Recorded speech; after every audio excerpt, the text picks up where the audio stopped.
Welcome to an episode of The Modern Hotelier. We are coming to you from the HITEC Trade Show, sitting down with Entrepreneur 20X folks to discuss what's happening with E20X and to celebrate the 10th anniversary. Now we're joined by Lyle Worthington, the founder of E20X, and Jonathan Rojas, the first winner of E20X, co-founder of Wisso, and now the global director of customer growth at Cloudbeds. Thanks for sitting down with us, gentlemen. How are we doing today? Yeah, good to be here. Thanks for having us. Absolutely. So Lyle, can you tell us how this all started? 10 years ago, take us through that. Yeah, I got elected to the board of HFTP with this idea to really grow technology. I mean, we've always had HITEC. It's a big show. It's a big thing that HFTP does. But I thought we need to do even more for the technology segment. And I've always been a startup guy. I started my career as a startup guy. I thought, how can we get startups in front of people in a unique and fun way? And there was nothing like this in the industry. And, you know, HFTP, this was a new concept for them. So it took me about a year or so of you know, haggling and pushing and nudging and whispering in ears and a lot of bourbon. Yeah. And 10 years ago, we were able to launch it the first time in my home city, Austin, Texas, which was also really nice because it is really a sort of a tech hub in America as well. Right. And Jonathan, what was it like being the first winner? Yeah, I mean, for us, it was pretty surreal. To tell you guys a little backstory of our experience, it was very scrappy, very like founderish. We were bootstrapped, new company. We hadn't even actually incorporated yet, but we had a set of 14 properties on our MVP. Chris and I actually drove 20 hours from LA to Austin. We got into E20X, I think maybe 3 weeks before the actual show. I had just Googled online and I found like a small ad that they had made that probably had Lyle's name on it and Frank Wolf.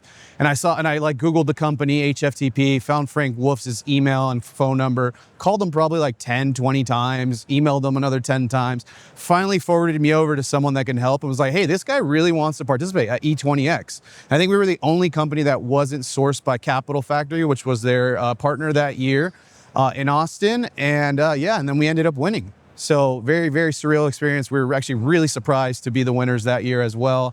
And then another thing to note was that Chris and I were a little bit unprepared. We had prepared to actually both go on stage. They didn't really prepare us in advance to tell us, hey, only one person can pitch. So we had both had our lines memorized for two people to pitch this. So right before we went on stage, we kind of just like Rochambeau'd who would do it. And Chris was the lucky one that won and went on stage and actually presented that time.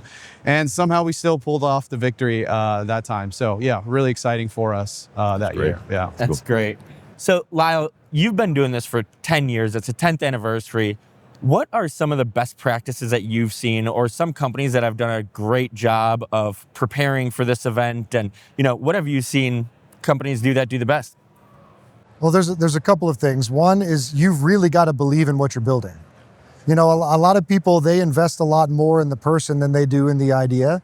They believe in the person a lot more than they believe in the idea. So if you come up on stage and you seem nervous or like you haven't prepared and you haven't practiced, you don't know really what you're talking about, you stumble around a little bit, you don't hit the times right, it just comes across as well, if you can't get this part right, how are you going to be able to get the next part of it right? Because being a startup is hard. Most startups fail. Almost all of them, statistically speaking, fail. And so what do I want to invest? Do I want to put my money and my reputation and my brand behind somebody if I don't think that they're going to make it? No. So what I always tell people when I'm in the mentoring phase of this is get your timings down right. Spend weeks, if you can, perfecting your pitch, getting the timing right. Practice it in front of a mirror 50 times, and then practice it in front of people 50 times, and then practice it in your sleep, and practice it when you're showering, because it needs to be muscle memory when you're up on stage. You can't be thinking about what am I supposed to say next, or you're gonna trip over your own words, and everybody is gonna see it. It is incredibly hard to do.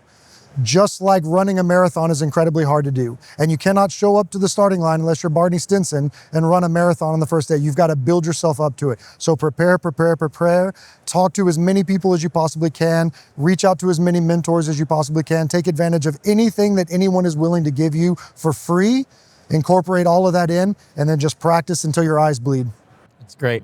Jonathan, any advice for maybe future participants in E20X, maybe do's or don'ts for preparing? Yeah, funny. So I've been a mentor a few times actually for E20X, got to do it again this year. And I think the biggest piece of advice that I would give founders or continue to give founders is find a way to stand out, right? I think one of the things that Lyle brings up and he remembers that we did on stage is we actually, and I have it right here with me as well, and I did it today. We had this whistle. Obviously, the name of our company was Whistle. And so we went on stage and literally blew a whistle when we first started our pitch. And then we closed with blowing a whistle again. What it did is really just captivated the audience, caught attention. People remember that moment.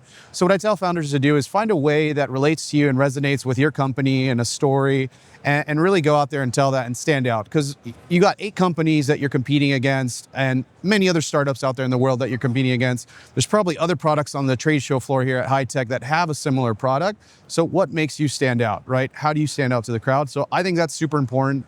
And I think the other thing would be, like Lyle said, is preparation. Practice, practice, practice, right? Unfortunately for us, we didn't get to practice because we practiced it with both of us pitching. So we came a little unprepared. We got a little bit lucky that it worked out. My co-founder, Chris, did a great job on stage that year.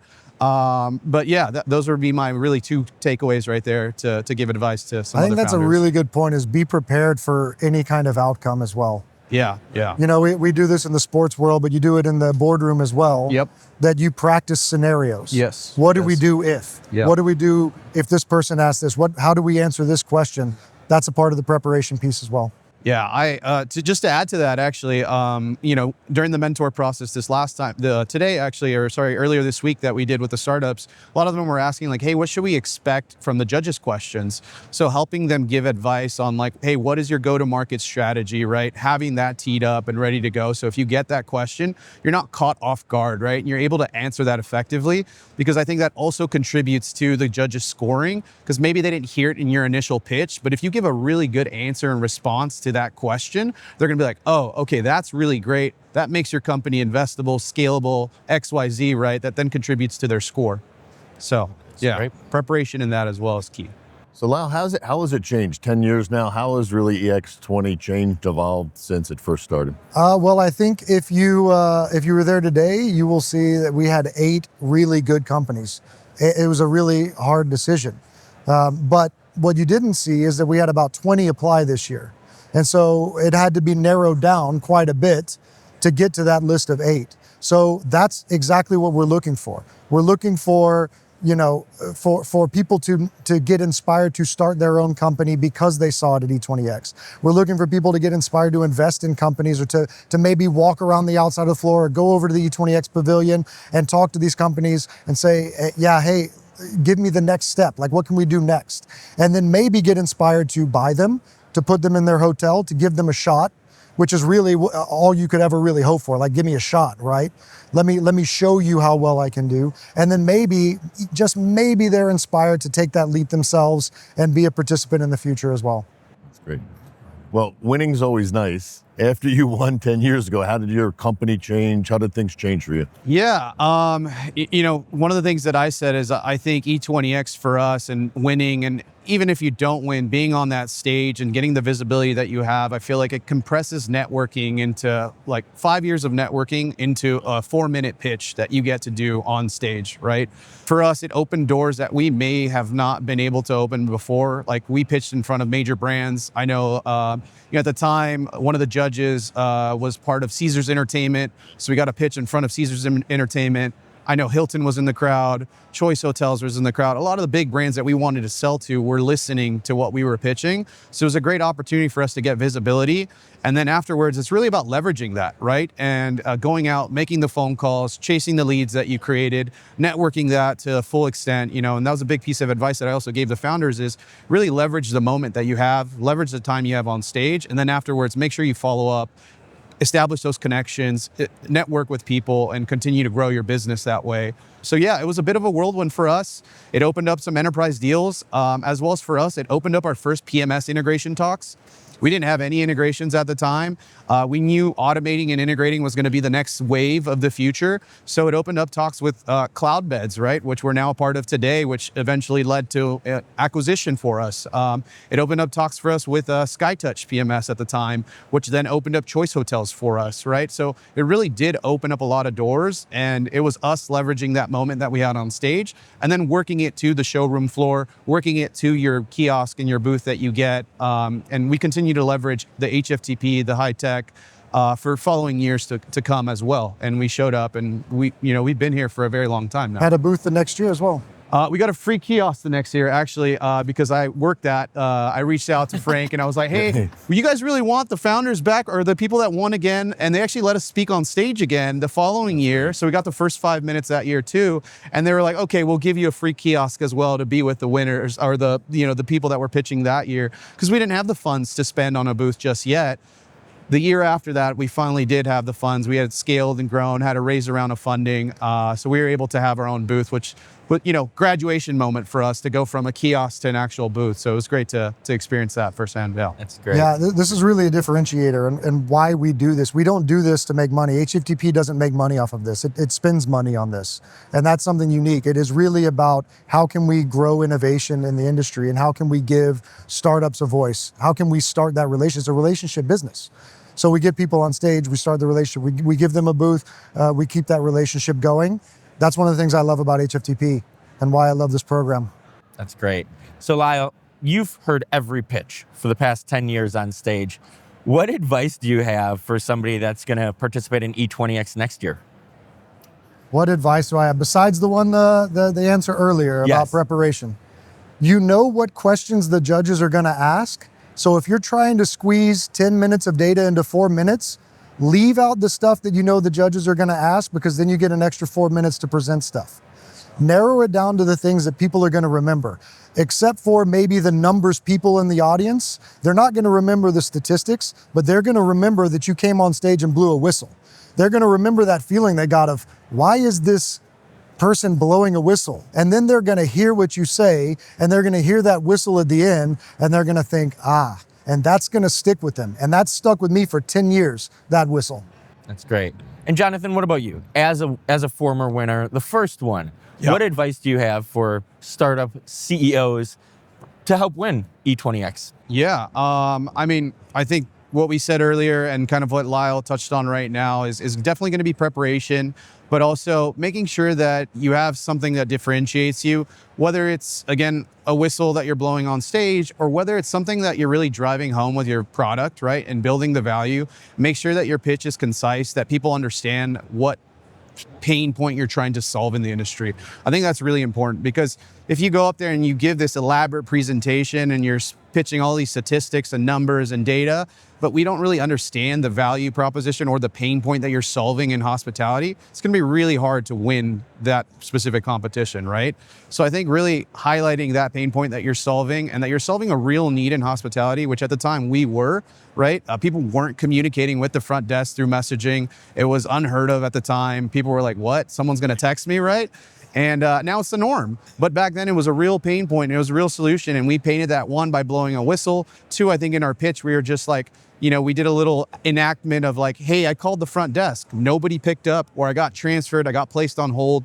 A real frustration that a lot of guests have, and our solution was solving that. So making sure that you're highlighting that in your pitch, I believe, is really important for a lot of these founders. Yeah, I remember you said your guests are texting, why aren't you answering? Exactly. Yep. Yeah. Well, as someone this is my 25th HITEC. Wow. I appreciate HITEC. I appreciate what you guys are doing with E20X, and congratulations on the 10 years, and congratulations on your early success. And Thank now you. you've gone on to grow and do bigger and better things. Yeah. There's a message for anybody out there. Take the chance. It is a wild ride. It is terrifying, and it's supposed to be. You risk losing everything, and that's how it's supposed to be. But take the ride. It's one of the most fun things you'll ever do. Yep. That's great. All right. Well, thank you guys for joining us. We really appreciate it. Thank you. Thank you. Appreciate it. And now we're joined by the 2025 E20X winner of the People Choice and Judge Award, CEO of Levee, Al Lagunas. Thanks for sitting down with us, Al. Of course, guys. Thanks for having me. Absolutely. So how does it feel after the big win? I don't think it's like fully sunk in yet. Immediately after I was being pulled in 100 different directions. So yeah, it hasn't sunk in yet, but I'm excited. I can already feel the effects of winning, like the positive effects and have the recognition beyond just the checks and the trophy. So for those of you that aren't familiar with Levee, can you give an overview of what you all do? Yeah, so our focus is on being a data platform for your frontline operations teams. We use vision and voice AI to get good info from your frontline teams, like your housekeepers, your maintenance teams, into your systems, whether it's a service optimization tool, your PMS, whatever it is. We've been really focused on how do we make it easy to get data into those systems from teams who might not be used to working with technology or know how to use it. So there was 20 entries for the E20X, only 8 made it. How did you prepare to win both of these lovely trophies? It was a lot of work. I think the preparation started a year ago. I came here knowing no one, came to HITEC knowing no one last year, and just talking to people, understanding what matters, what people care about, what's important to them. And that really helped shape what we're building at Levee. And by doing that, it's like coming here in preparation for it. I've done a year of preparation in a way. It's like learning about the industry. Last night was the easy part, which was staying up late and practicing. But yeah, the preparation is definitely in talking to people who know the industry and know the problems that hoteliers face. That's great. Can you tell us about the experience of E20X itself when you were on stage and what that was like? It was awesome. So in fairness, this was my third pitch in 3 weeks. So I was used to the bright lights at this point, but to get up there and then also share the stage with those founders that were up there and all their amazing products. There were so many times where I'm like looking at it and I was like, whoa, like our hotel's behind us? If not, they should. Like looking at everyone else's pitches.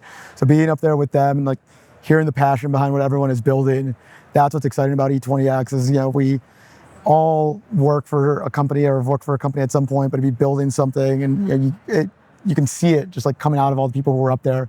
So working with them was awesome. It's inspiring and just continues to motivate us and challenges us to bring that same energy that everyone else does. So if you got stopped, you're walking out of the show floor and somebody stops you, someone who's got an idea, who's not yet entered the E20X, what advice would you give them?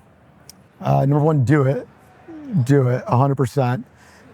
In terms of advice is, I would say, again, I mentioned it a minute ago, but it's like listen to what everyone cares about and make sure that your product is addressing a pain that someone has, a challenge that someone has. We all think I think we have like great ideas, but great ideas aren't really that valuable unless, people are interested in them, people can, it resonates with people. So I'd say do it. And more importantly, do your research, talk to people, talk about your product even before 20X, build excitement for it. So that way, by the time you get to E20X, everyone's like, hey, I know those guys. I know what Levee is. Makes those 4 minutes, a lot more informative when people have some sort of context into what you're building. Makes it a lot easier to condense your company's life story into 4 minutes. And if you can let people know how they can get in touch with you, how they can find out more about Levee. Yeah, definitely. So if you want to get in touch with me, I'm easy to find on LinkedIn.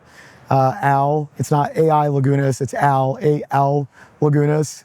And then my email is al@levee.biz, B-I-Z. Great. Thank you so much and congratulations again. Thanks, guys. Appreciate you having me. Thank you.